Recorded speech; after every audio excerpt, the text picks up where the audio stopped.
Wake up in the morning, I can't get in the bath. Need a cup of coffee and it won't come to.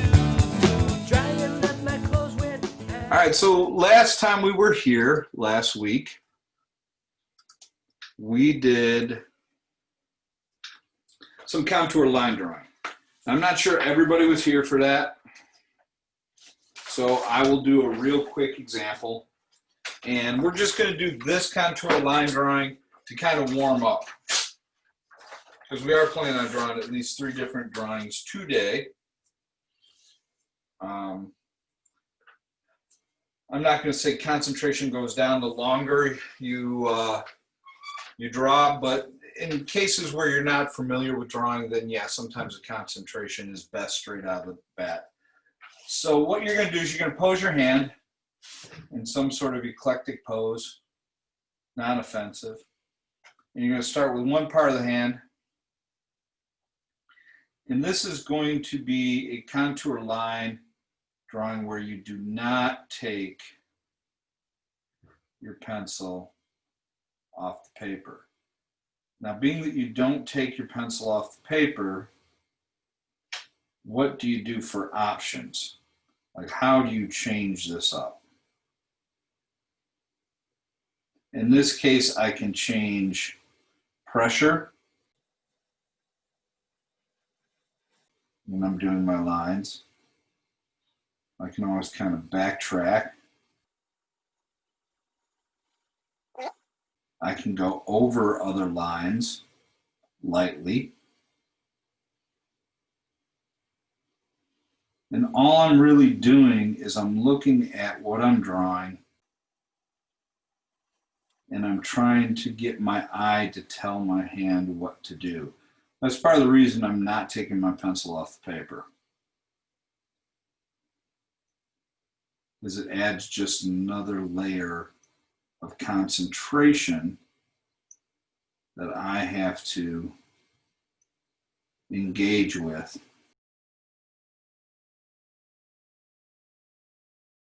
Is it going to look a little bit sloppy?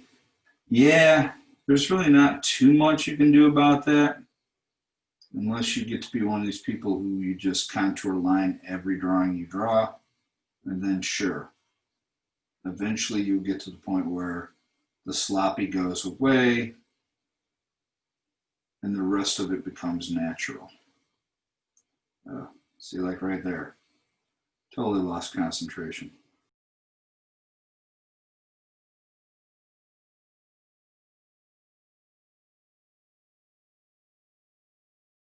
There is like a million details I could put on these old wrinkly hands, but you guys got the general idea of what it is we're doing. So I'm going to let you guys get started on that. I'm probably going to give you somewhere about 8 to 10 minutes on this first one. So pose your hand in a non-offensive pose. If you're not sure what a non-offensive pose is, I did drop the sign language alphabet into the announcement section in Canvas, so you can always check that out. Eventually, we're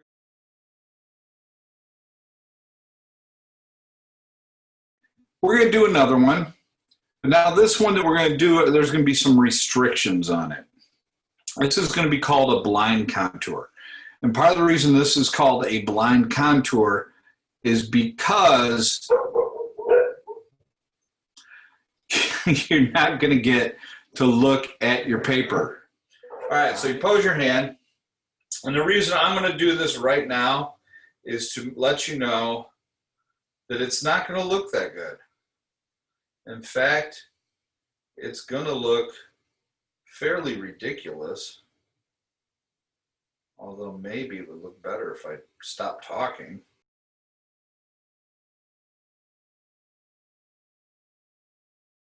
And I have an inward curve on what would be my money line if we were palm readers.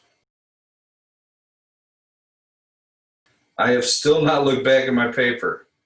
And I think this is really the hardest part about doing this isn't the fact that it looks ridiculous and you're not going to feel very accomplished.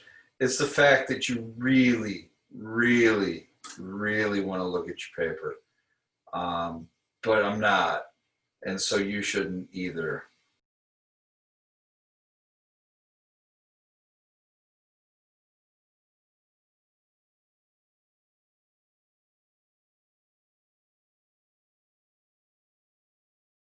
Three of the fingers look all right. Not bad for a blind contour.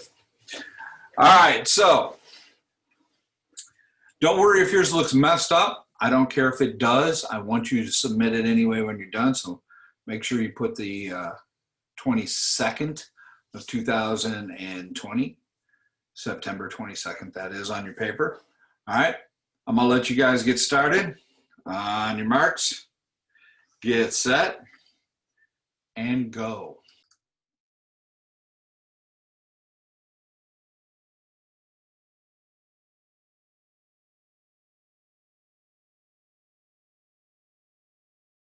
That is what a contour line drawing will probably end up looking like.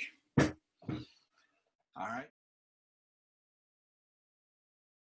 This is decidedly a left brain issue, all right, because we're measuring, we're making symbols.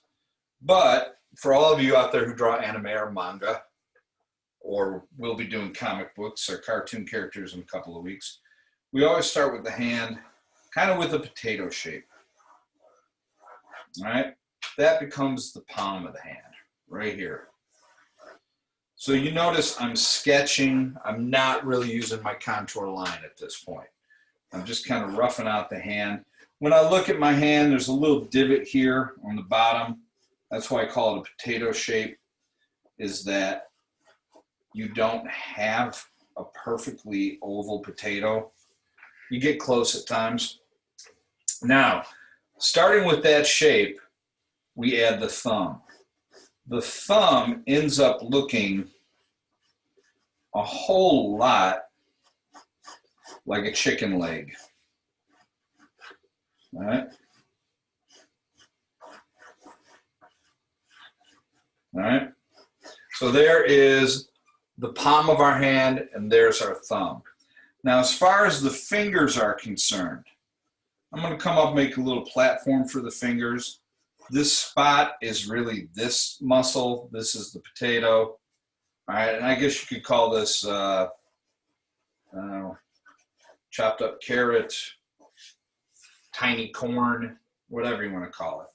But the fingers are going to come off of there. And this really, like if you look at your hand, your knuckle is the first joint, but you don't see it because it's buried on the other side of that, right? You don't really, you're not, your hand is not cut down to here. So looking at the rest of the hand, I can think of it either as tater tots that get bigger. Right?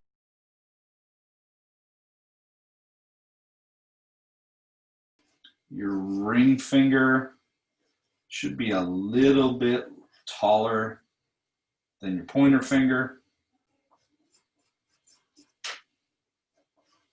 And of course, your pinky is the smallest. All right.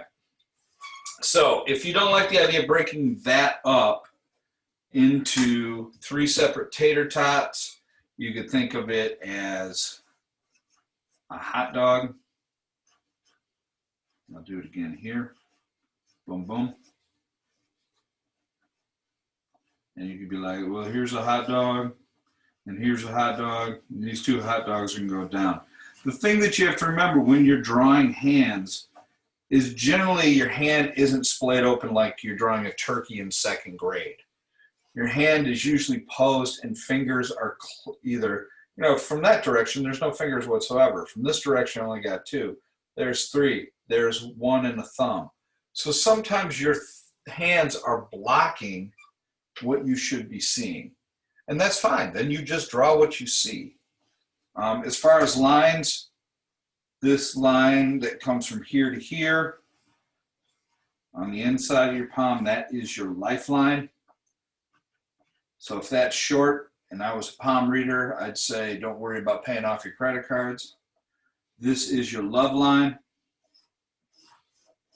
If it has a lot of breaks in it, a lot of cuts in there, you've had your heart broken a bunch of times. And if you come from this side here, this line is your wealth line. What you really want is you want that line to go up. All right. Now, if I was right-handed, I would be totally scared by this because my love line and my wealth line are intersected bad at a couple of points, which means she got all the money. And that hasn't happened yet. So it's got to be on your dominant hand. All right? Cool. All right, with your newfound knowledge, draw your potato.